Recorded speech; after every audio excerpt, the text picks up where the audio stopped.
Conor Benn's world title dream edges closer with major WBC announcement. Conor Benn's hopes of capturing World Championship gold have received a monumental boost after the WBC elevated the British star to #1 in their revised welterweight rankings list.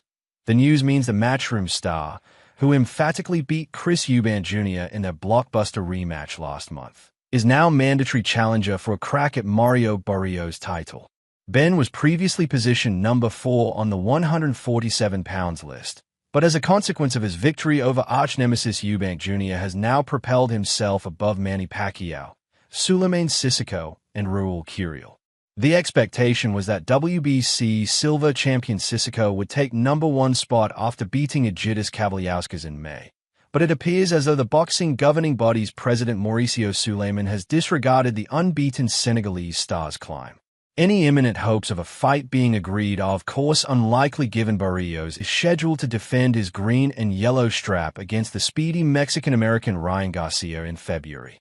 However, Benn's position now means he will be granted a shot at the winner of that clash, opening the possibility of a long-speculated dust-up with a former WBC interim lightweight champion. Reacting to the announcement on social media on Tuesday, Benn said, "Just got the news that I've been made #1 in the new WBC rankings, mandatory for the WBC world title. I'll be watching Barrios versus Garcia closely. I want the winner early next year." Conor Benn, X. Q1 God willing that WBC world title is mine. I will be coming for that belt, and Britain will have a new world champion. Benn was a keen onlooker at New York City's Times Square earlier this year as talk mounted regarding a potential fight between the two, but any hopes were dashed when Garcia was shockingly beaten by Rolando Romero with the WBA welterweight strap on the line.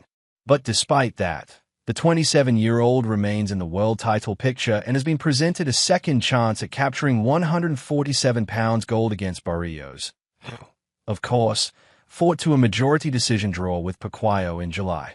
The result meant he retained hold of the world title he picked up after being elevated from interim champion to full-fledged champion upon Terence Crawford's decision to move up in weight.